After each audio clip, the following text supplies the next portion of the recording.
window got shot up right here with the shotgun. This is how easy you get alcohol in this watch. Hey, can I get two water bottles? Yeah. In the nighttime, it's when it's scary here. So when the sun goes down, we should get out of here?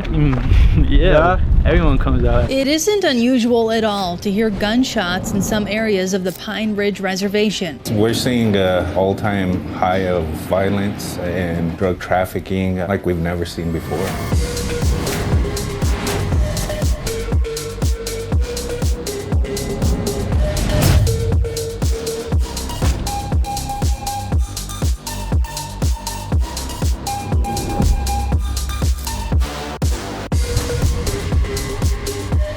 Have you had to use that before? Yup. On a person? Yup. I probably can't ask any more questions than that, huh? No. But tell me about the process of flipping this into pints. How does that work? One water bottle will equal up to this much. So we're okay. What would you say, 20 for each one? No, thank you. Do you hear me?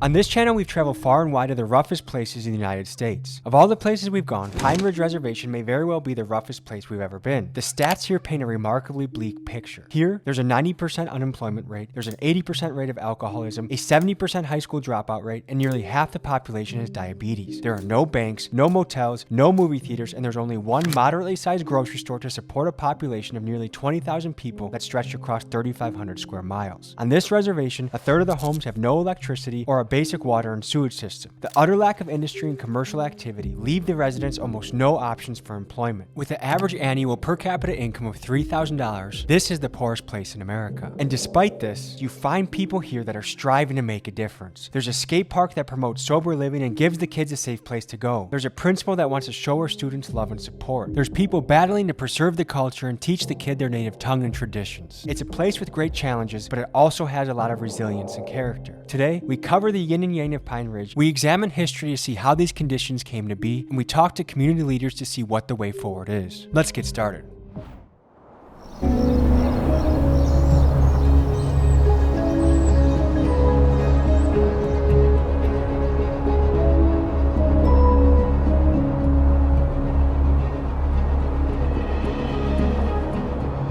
Folks, we are on the outskirts of the Pine Ridge Reservation, one of the most notorious reservations in the country. It feels like we're on another planet. We just passed through the beautiful remote Badlands, and now we're in this rural hill country. This was ground zero for some of the Native American struggle against the US government. This is a place that still has a lot of roots into their history. They still speak Lakota. They still have sun dances. They still have a lot of the ceremonies that have guided their culture for years. But as you can see, 2 ambulances passing by.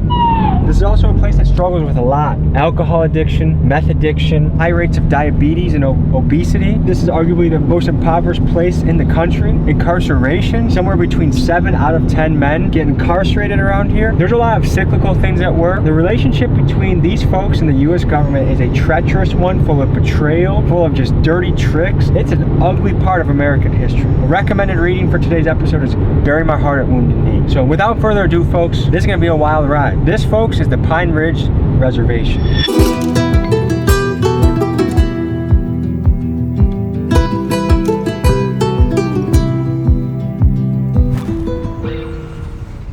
I'm Oglala Lakota. I'm the founder of the Mothers Against Meth Alliance. Is meth still big out here, or has fentanyl replaced it? We do have fentanyl. We had a few deaths from fentanyl. I do harm reduction here, which is illegal as for me to have clean needles. They said they'll charge me with dangerous drug paraphernalia. The local PD? Yeah. A few years back, we had a young girl who was gunned down on Main Street up here, and that was like probably my 3rd year fighting meth. Everything I do, I pray about, and what came to me was me to start patrolling the streets. I've been doing this for 10 years now. How bad is meth in the area? Meth is horrible here. Like what % of people would you say are on meth? 90. I'm building a detox, a grassroots. Our build date is June 1st. Beautiful. And it's going to be a healing center. We're going to build a food forest. We're going to have a safe house for young people escaping drug addiction. This is in the middle of nowhere. How do you think meth makes it into the community? We have Denver, Rapid City's a big pickup place. We have cartels who are infiltrated in here. On our Mexican list. cartel? Yeah. I've heard rumors or whispers that Mexican cartels also involved in trafficking of Native women. Of course they are. The Interstate I-90 and I-29, those are major vessels for sex trafficking. Because I fight meth, sex trafficking is a big part of my program. They go hand also. in hand. If we wanted to find meth, how hard is it to find around here? One of the street people will probably be walking and you just ask them and they'll find it for you. How much do I need to buy a hit of meth? $10. On a daily basis, what do you see while you're on patrol? Like, do you have to revive people? Do you have to call ambulances for Sometimes people? I do. Last night, one of our unhoused relatives started having a seizure, so I had to get out and call the ambulance and sit with him till the ambulance came. Sometimes I find a gang fight, sometimes I find people getting beat up, sometimes I find sex traffickers and I chase them out of town. And they're mostly Mexican guys? No, this one comes from Nebraska. Is he a Native man? No, he's a black man. So if I see a black guy around here, does he have Native blood in him? Or? If he's a local, he's half indigenous. For the kids, a lot of kids come down here after school and play. I just gotta make sure. Then if I see meth dealers, I'll beat them up.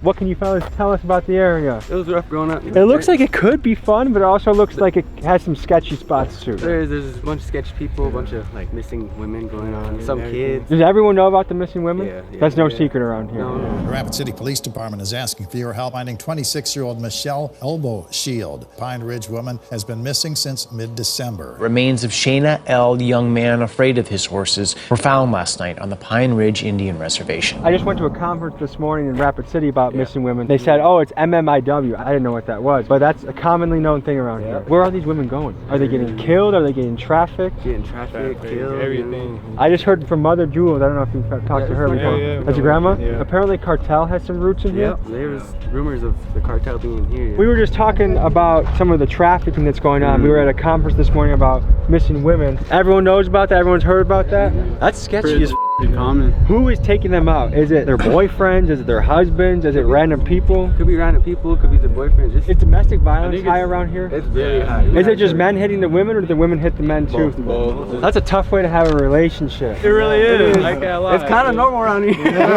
I try not to be that way though. We as men are supposed to be the protectors. And if we're the ones terrorizing our own family, that's not the best path. What was it like growing up here, fellas? It wasn't bad. It was It's kind of rough as well because the environment kind of bad because the alcohol and the drugs and there's nothing to do around here. You just get it so easy. I see you have someone on your shirt. Tell me about that. My big cousin, he died from cancer. How old was he? 22. Do you know how he got it? You don't really go to the hospital here if you don't want it. Is there a solid hospital in town? There is, no. They Is just give it you some painkillers until you just He's gone. Did you guys ever go hiking in the Badlands? Nah, I go hunting out there. We go out there here and there, shoot some guns off. You know, Blakes and shit. Are you kind of the cowboy of the crew? Yeah. You ever heard of Indian Relay? No, what's that? Oh, yeah, I It's see really you're a popular. champion It's too. really I see on your belt popular. buckle you're a champion. Yeah, it's like relay, but on the back of the horse. Horse racing You're with just no bareback. saddle. Yeah. Tough son of a gun. What was the pay for the championship last year? Quarter of a mil.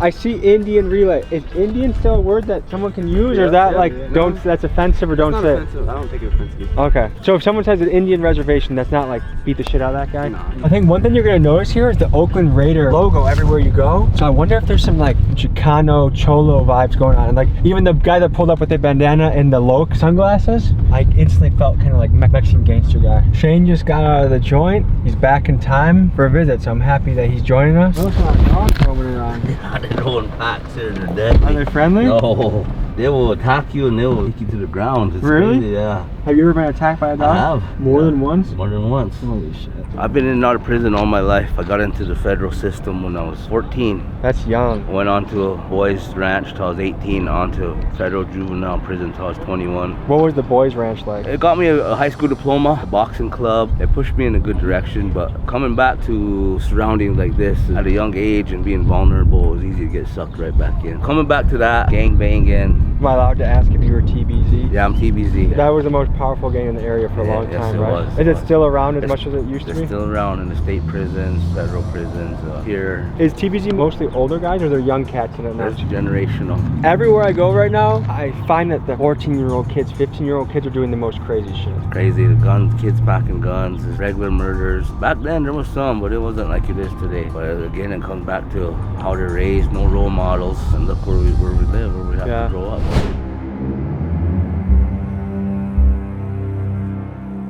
We are at one of the homeless shelters in Pine Ridge, South Dakota right now. Is homelessness something that's been growing over time here? Or is it staying steady? It's been here ever since I was growing up. I always seen homeless people. And now what we see is an influx of more younger people turn into these ways. It's the opportunities we don't have here, the assistance. I live here. I'm part of the homeless community. Out here in the reservation, they don't have a lot of jobs, so... What are the job opportunities for someone out here? The small local restaurants. Has it been like this as long as you can remember, or is this recently that something has changed? That's something that's been in the making. The tribe is holding us back. How so? We have industries that would like to come in and build in our area, but the tribe wants to always have their hands in their pockets. So they want to tax them too heavy. They want to say, hey, I want the tribe's name to be on it. Everything has to be the tribe, the tribe, the tribe. These industries don't want that. What do you think the unemployment rate is in the area? It's in the red zone. This is some of the beadwork that I'm doing today. It's something that I do in order to support myself. We've also heard that there's a high concentration of meth in the area. If you were to point at 10 people, how many of them you think are involved with meth? Majority of the people. Or they have no support for transgender community.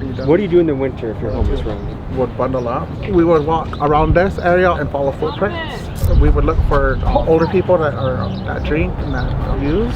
Their bodies are so intoxicated that they don't realize that they're cold. They'll fall asleep. And they can freeze to death. This past winter, we lost quite a few people to freezing to death outside. Sorry to hear that. Alcoholism is one of the strongest forces working against the people of Pine Ridge. The bottle has wreaked so much havoc here that it's been referred to as a liquid genocide. Pine Ridge is actually a dry county, meaning that alcohol here is illegal. However, it's easy to find. You can find a bootlegger anywhere you look. Alcohol-fueled crimes fill the reservation jails, with DUIs, domestic violence, fights, murder, and bootlegging being commonplace. The relentless tide of alcohol sweeps away the years, leaving Pine Ridge residents with some of the shortest lifespans in the Western Hemisphere, second to only Haiti. So proportionally, Pine Ridge's alcohol issue makes San Francisco's fentanyl problem look like child's play. And the kids wanted to show us how easy it was to get bootlegged alcohol in the area. So they grabbed their GoPro, they went on a mission, and this is what happened next. Alright, we're gonna show you how easy it is to get.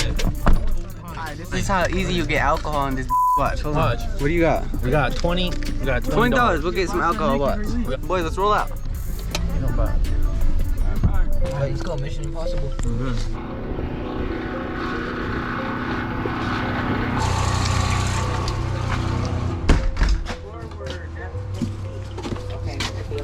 Hey, can I get two water bottles? Yeah. How you doing? How's your dad doing? He's alright. Alrighty then. You guys have a good one.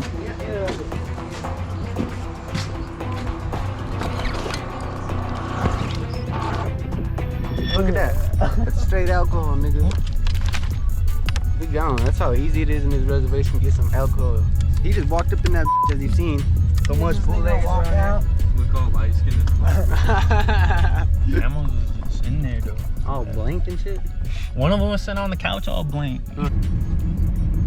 Let's go! What are people mixing alcohol with? What have you guys seen so far? Antifreeze, hand sanitizer. That you put in a car windshield wiper? Yeah. They mix that with alcohol. Yep. Does that actually get you drunk, or is it just to stretch it? It just f***s up your stomach, bro. I would imagine someone would feel miserable after drinking that. I know one story of this girl who bought one and she died off it. Why antifreeze? Of all things you could mix it with. Just for that extra buck. They're just trying to stretch it. Yeah. Can you get drunk off a hand sanitizer?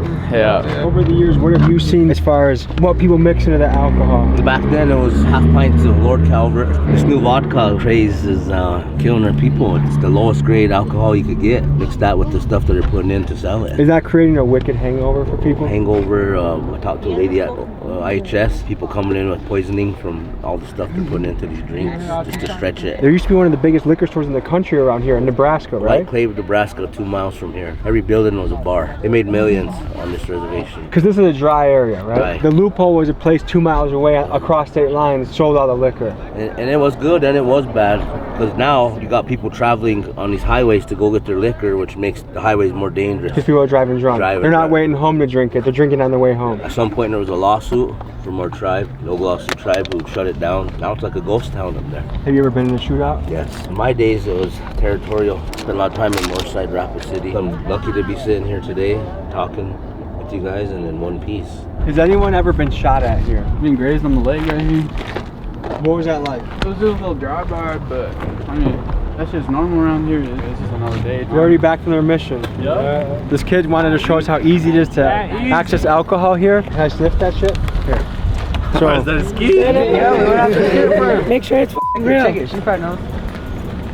Alcohol. Yeah, it's real. I don't know. smells like shitty vodka. How much did this cost? $10. 20 for both. Someone that's really into alcohol, how long does that last them?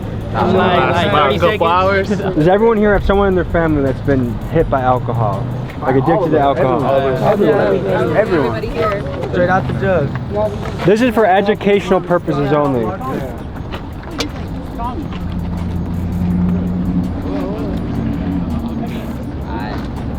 Yeah, I'm good on that. So that's bootleg alcohol. How enforced is bootleg alcohol around here? Will a cop bust it? Yeah. Is it risky to sell bootleg alcohol? Yeah. That shit is making my whole mouth buzz. If I'm trying to recover from being addicted to alcohol, is there any resources around here? There's a meeting spot over there. How many people around here you think are sober from everything? Just completely living sober? 25, 50% maybe. I'd say less than like 15%. The res is like literally only 20, maybe not even 15% of the res has jobs around here. The rest of the 80% of people don't have jobs around here. Selling drugs and alcohol be the main source of money flow around here. So do you think a lot of the reason why meth and alcohol is so heavy here is just economics?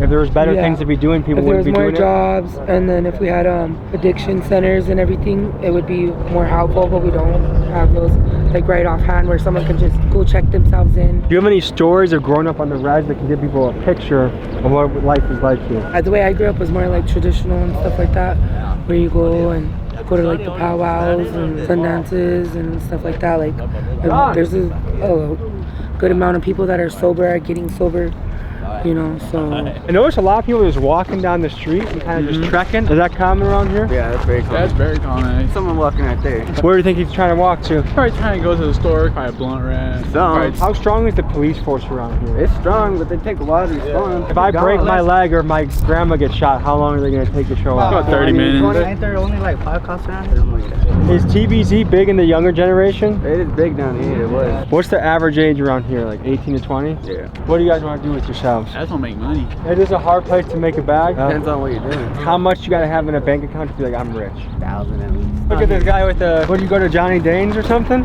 If you don't mind me asking you, how much did that run you?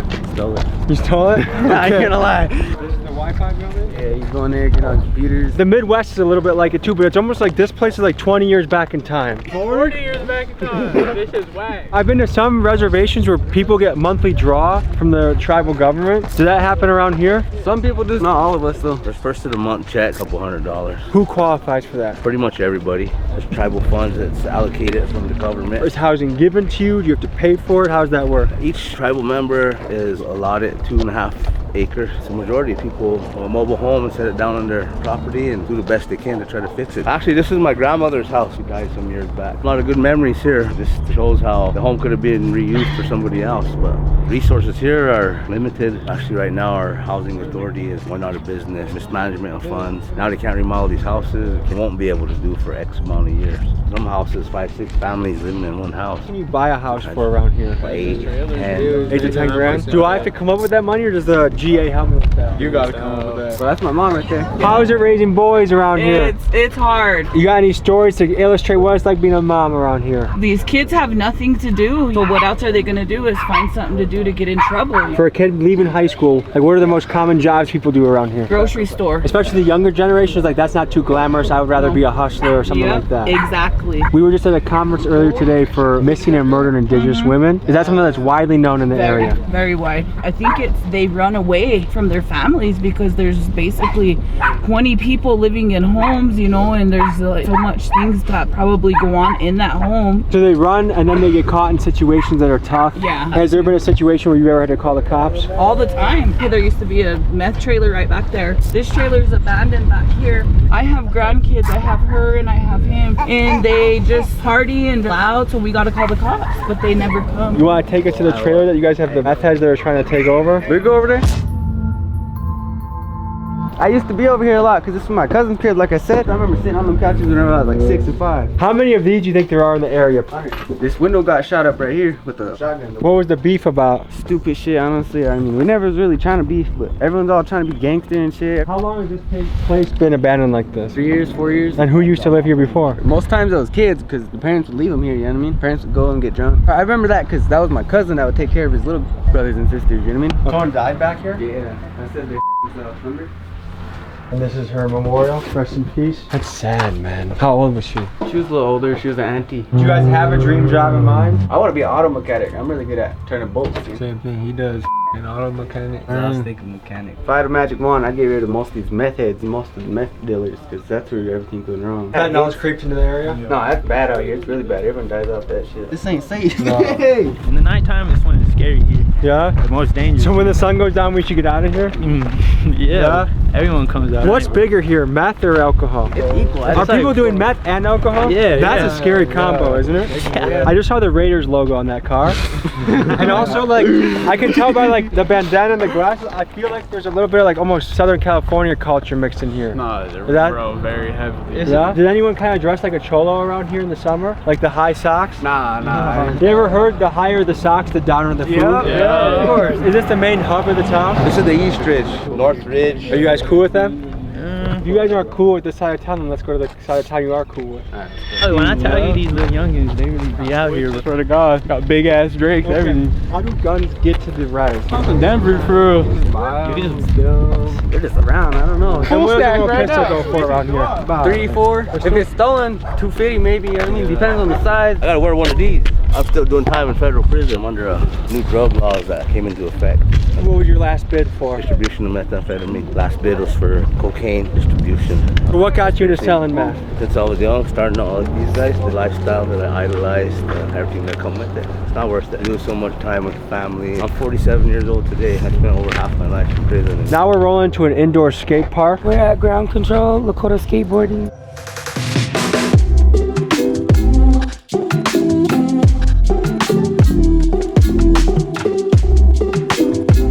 Welcome to Ground Control, bro. This is a cool spot. Me and the skaters built this place. What's the mission of this spot? Eliminate the off season for the skaters. When it snows here, we got a dope outdoor skate park. When it snows, we come here and we just skate here year round anyway. So, Is there a sober living component as well? Yeah.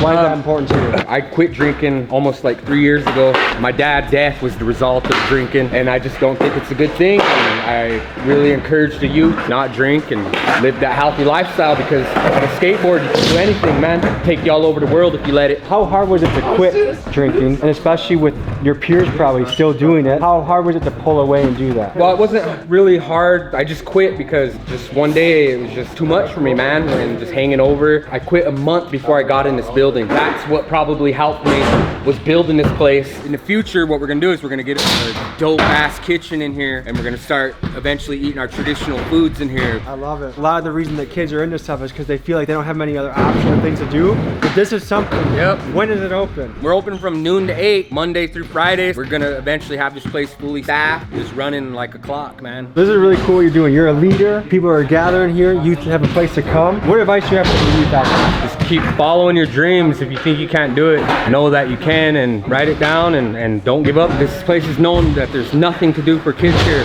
I would always say, where there's nothing, you can do anything. Keep making moves, okay? Kids, especially teenagers, tend to get in trouble if they don't have the right things guiding their path. So whether it's wrestling, skateboarding, chess club, anything that brings the kids in the right direction, I'm a fan of. And that's why I'm donating $1,000 to Kyle and his Ground Control skate park in Pine Ridge to keep leading the kids on the right path. If the mission of this skate park moves you, please consider donating as well. We've seen a wide range of weapons on Pine Ridge. This is probably the most crazy one so far. Right here. Right here. Have you had to use that before? Yup. On a person? Yup. I probably can't ask any more questions than that, huh? Nope. Self-defense. Self-defense? Chop them up, feed them to the Badlands.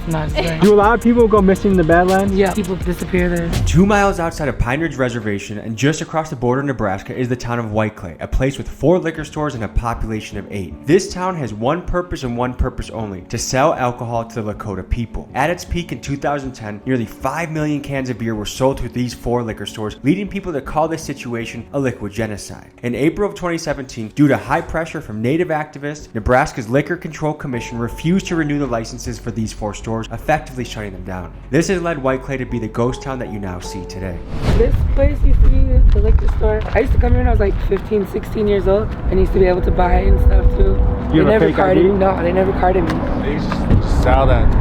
Sell to anyone, actually. Are we in Nebraska right now? Yeah, we are. So that's the loophole. We go across state lines, people buy their alcohol and they drive back. Yeah. Not even a mile. Just making it a dry county work. It made the highways more dangerous. Before you used to have to come here and get your liquor and go. Now you're going this way to get your liquor, out that way. It makes the roads more dangerous. More people driving drunk. The bottom line is here, poverty, no opportunities. That's what I believe it is. They're hurting. They're trying to kill the pain. So alcohol's a way to numb the pain. Yeah. Is this a hard place to be a dreamer? Yeah, it is. Hard to make it out. There's only a few that make it out. Faith dies at a young age, so for everyone. A kid on the res wanted a ride home, so we drove him to his place. This is what we encountered. So where are you taking us though? OSG. Oh, it's good. What you doing? I'm going to get my shot. Go get it? Yeah, I grabbed it earlier. I'm going to go and get his Bootleg. I can't imagine growing up here. A lot of stuff we couldn't show you on camera, like the amount of guns amongst youth. Like I'm talking young kids, like middle school, young high school kids. The amount of drugs and alcohol in the area. Like how easy it is to find alcohol. To me, I just don't see many leaders for the youth. Like they say they don't have stuff to do, but like there's basketball courts, there's skate parks, there's indoor and outdoor skate parks. Yeah, like you do at some point have to be responsible for the decisions you make. But as a kid, you do need guidance, and I see a lot of that missing. And I really see that in a lot of the tough places we go. So looking at places like this, it is a little bit demoralizing and depressing. I see a lot of potential here, but I also see a lot of hurdles to overcome. So we're getting out of here before sundown, and we met a 15 and a 13-year-old kid that were on their way to go get their guns. So I'm guessing the nighttime around here is something that just isn't worth seeing. Shortly after we left, one of these kids got stabbed 9 times by a rival gang member. He survived, but had to be hospitalized for a few days. It's a stark reminder of how rampant the violence is in the area. I didn't realize that the murder here is absolutely rampant. How many people have we seen wearing a t-shirt of their killed family member? I think that's like the most common t-shirt we've seen. It's either like a Nike t-shirt or it's someone's family member on a shirt.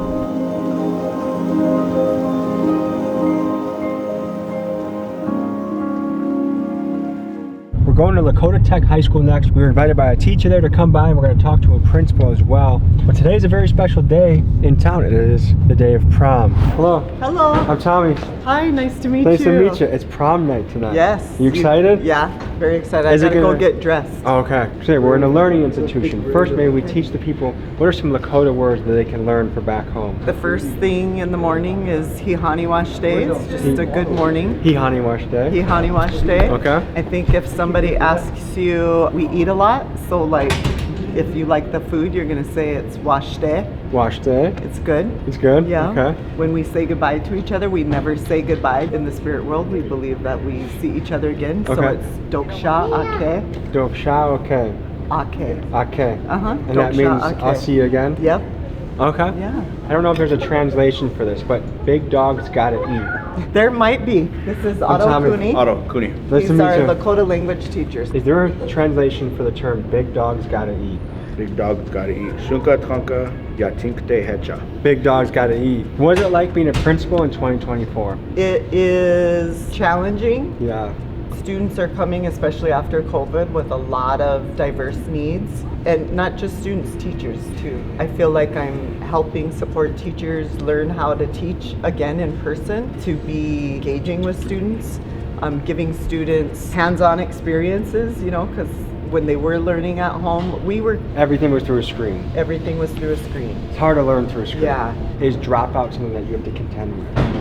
Yes, we do have a high dropout rate. I just looked at some of our data with our 9th graders. They are the largest population of dropouts. And so I just sat in a meeting yesterday with some of our district leaders and some of the state consultants to try to figure out how we can wrap around services and prevent some of the dropouts that happen. What do you do when a kid decides not to come to school? So it's phone calls home to parents. It's meeting with those students and parents trying to figure out what the obstacles are and why they're not coming. We do report truancy, but the courts are so backlogged and they don't have the infrastructure to like have follow through with that. I know because I do a lot of stuff across America. There's a lot of young kids that are really getting into rap culture, and what they're kind of idolizing doesn't usually lead to success. It usually leads to prison or death or shootouts. How do you contend with that? I don't know, that's tough. Because me, like as a teacher, this is my 6th year teaching, and I was a kid that hated education. You know, it's just like the product of their environment is a lot tougher, so it's just hard to compete with that. You can give them all the motivational words and everything in the world, but you know, it's them doing their part too, the family doing their part too. Yeah. We talked to one of the advocates for prison reform and incarceration, and he said that about 7 out of 10 men are frequently in jail or in and out of jail. And that means there's a lot of men not in the household. Do you think that's part of the recipe? If there was more responsible men in a household, that things would be a lot different? Yeah, a lot more structure. Our parents are both in the Wounded Knee occupation in '73, and so their minds were, you know, tough love type thing. I just celebrated 35 years of sobriety last March. You 35 years? Yeah, I just turned 35. So I've never like done drugs. That's amazing. It was tough at first, the peer pressure. Drink, smoke. But I promised my grandma before she died that I would never do that. You talked earlier about, you know, our dropout rates and stuff. One of the things that I try to tell my students is that no matter what you go down, you can always stop and make a different choice. Yeah. I was a high school dropout. Yeah. What a great story for the principal. Right. Yeah. I got my GED at 16. I got a job. You know, I was still able to go to college, got my 4-year degree, became a teacher, taught, still able to go get my master's, and now I'm the principal of a high school. So it's never too late to do something else different. And we all have a reason why our road goes this way, that way, or the other. But it takes having people. I'm here because I had people that believed in me, saw something in me that I didn't see in myself at the time. Yeah. We left Lakota Tech High School and drove up to see the Wounded Knee Memorial. This site is hugely significant in Native American history, and I wanted to see it for myself. This is what we encountered. Good morning. Morning. Hey, we're gonna pull up and we're gonna pull up there. So we're okay. 20 for this one? No, thank you. Do you hear me? Do you hear me? Yeah. Watch out, we're gonna pull away, okay? I bet he's gonna follow us, which is fine, but it's gonna be hard to appreciate the history of the place when a meth head is trying to sell you something. Local artists I make arts and crafts. I'm trying to get some gas money, and I was wondering if you guys would be interested in any crafts. Yeah. If not, I take donations too. We're gonna take some time to appreciate the history here, okay? Yes, sir. We're gonna give you the history of this place. This was the site of the massacre. The origin of Pine Ridge begins with treachery and brutality by the U.S. government. After years of massacres and being starved into submission, the Lakota people signed the Treaty of Fort Laramie in 1868 and moved onto the reservation. In 1890, the deadliest mass shooting in American history occurred at Wounded Knee, where over 300 Lakota were killed by the United States Army and buried in a mass grave. They were machine gunned down because they refused to be disarmed in an era in which guns were vital for hunting and defending their land. The Lakota were initially promised a 60 million acre reservation. However, once valuable resources were discovered on this land, the U.S. government went back on their treaty. They passed the General Allotment Act of 1887 and the 1906 Burke Act, and these acts took millions of acres away from Pine Ridge. Today, Pine Ridge stands at 2.1 million acres, just 1/130th of its original size. This chapter of Native history also saw systematic crushing of Native culture. The Indian Appropriation Act of 1851 led to Native children being taken from their homes and forced into boarding schools where their language and culture were banned. In these schools, they were beaten by nuns and priests if they attempted to express their heritage. When Pine Ridge residents speak about the impact of generational trauma on the living conditions of today, it's crucial to remember the history of how Pine Ridge came to be. There's obviously some very deep trauma in this area. People who are struggling really with addiction, but there's a guy, some people that are struggling, I'm sure, with meth and other things that are getting very close to us and very like threatening.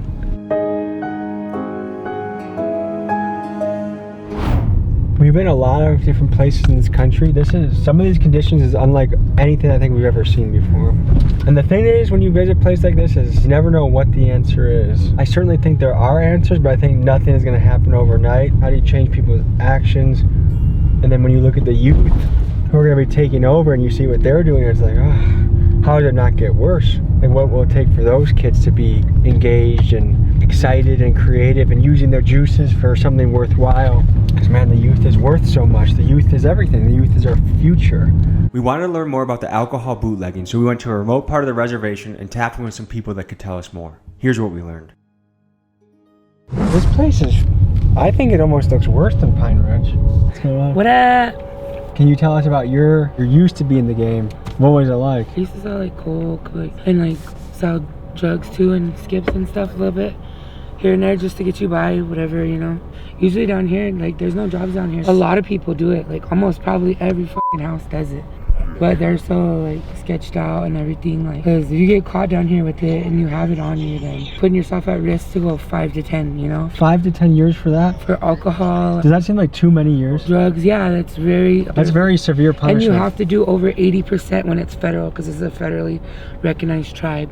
People do this for basically like profit. We're talking what, $100 to $200 a day? What do you think the average person selling skips makes in a day? Anywhere from $10 to about $200 a day. And all that at the risk of 5 to 10 years of prison. So we found a bamboozle pipe. Oh, like messed with? Yeah. What you do is just put half full of water in it, a little bit of alcohol, and then like a little bit of it will be vodka. Does that still get somebody drunk? This is the bamboozle. You can tell it's fake because once you hit it like that, as well as it'll go up as well. So do people get mad when they get fake stuff? Sometimes they don't even know. One time, I don't know what it was, but we bought a pint like that and we only drank one, and it got us like drunk or whatever, but then our insides start shaking because it was mixed with something. What do you think it was mixed with? I don't know, probably hand sanitizer or something. That can fuck somebody up. Yeah, you could literally feel your liver shaking. Like what's a hangover like on one of these pints? Like a real bad headache, and probably your insides like shaking and stuff because it's like trying to process the amount of alcohol. I spoke with 2 alcohol bootleggers to learn more about the business, why they do it, the impact on the community, and what they thought about it. Here's what they said. So fellas, we're talking about the business of bootlegging. How common is it on the res? Like, if I wanted to find alcohol, if I wanted to go to a bootlegger, like how many people do I have to choose from, you think?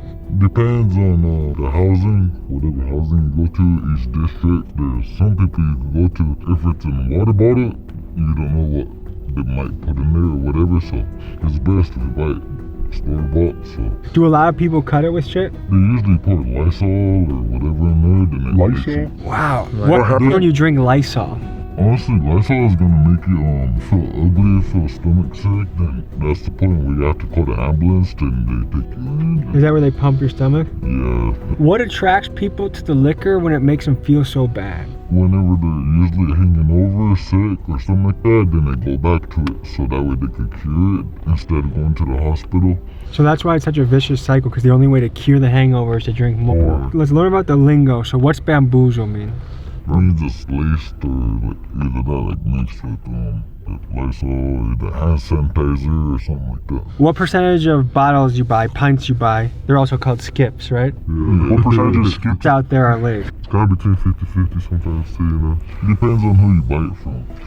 So like this res is very spread out. You can go some miles without seeing anything, and then you see like little pockets of housing. Does that mean there's a lot of people drunk driving to go back and forth when they get their liquor? Most likely, yeah. How common is it for someone to have a DUI around here? It's probably about like 40-60%. 40 to 60%? Yeah. The first 2 are misdemeanor, right? Yeah. The third one is automatic, yeah. So we got a bottle of vodka here, Kharkov. How much can you buy this for? $12. And once you flip it, what can you make up? You can make about like $35. What was the most you guys have ever made in a night selling this stuff? If you buy a box of that'll cost $75, then you can flip it for about almost $200. Okay, and is that a big night? Yeah. Are there undercovers? Yeah, there's undercovers on there. Yeah. How serious, like this much alcohol, what's the punishment for getting caught with this? Usually As you can tell by how quick we were to turn the lights off, I know there's some punishment that's with this, but what if we get caught with this, how bad is it? That'll be like 3 days, at least. 3 days in jail? Yeah. Can people go to prison for this stuff? It ain't that hard. If you're selling the meth or whatever around here, then you can go to prison. But is it fair to say, because I've heard unemployment rates can be up to 85 to 90% around here. Is that what you guys have heard? Yeah. Does that sound like a crazy number to you guys? That's huge. This is a common way that if families are just trying to eat, pay the electric bill, this is what they do. Yeah, that's what they sell. That's what bootlegging causes, because they're short on money and stuff like that. They choose to sell that. So do you think alcohol should be legal on the res? I mean, honestly, hard to say because like there's too many people dying from cirrhosis. That's the liver failure, the kidney failure. Obviously making it illegal doesn't work. People still are getting it, and it's almost worse because instead of drinking maybe a light beer where you can have a few of them before you really start to feel it. People around here, they don't like drinking beer because it doesn't get them drunk, so they turn to this hard liquor. They want that hard kick right away, so they choose just cock off. So if you could snap your fingers and you could just be sober without the pain of getting sober, if I could say, hey, you're sober 1 year and you feel like it, what would you do with that opportunity? I'd rather sober myself up, get a job, get my GED. What job would you think you want to do? You want to like be like a yard worker. Just go from yard to yard, help people out. Hell yeah. Any idea on your end? I'll try to get all my priorities back to, like save up, high school, college or something. Because there's free college, right? Yeah. But tell me about the process of flipping this into pints. How does that work? So basically, one water bottle will equal up to this much. Okay. Then you can make about like... Do you stretch it at all? Yeah, sometimes you fill it up right there. And how many pints can this make you? About 3.5. When you hear that, you know it's store-bought. If you get jail for doing this, do you feel like you deserve that, or do you feel like that's an unreasonable punishment? I mean, honestly, it's like if your family is struggling, then if you need to, then if you need the money, you could flip this. For the price of 12, you could flip it for like $40 or something like that. Well, fellas, I know you shared your stories that it was risky to do this, and I appreciate learning about this, and I think this is important to educate people out there. So any final thoughts? Just hope that everyone out there, if you guys are doing this, just know, just take it easy. Guys, if you're struggling, we understand. We're doing the same thing. So what's the way out? What's the way forward, fellas? Way forward is sobriety, getting the money up the right way. Thank you, fellas. I wish you guys the best on your path, okay? Thank you guys for tuning in. A reminder to donate to Kyle in the skate park. The link is in the description. We'll see you guys next week.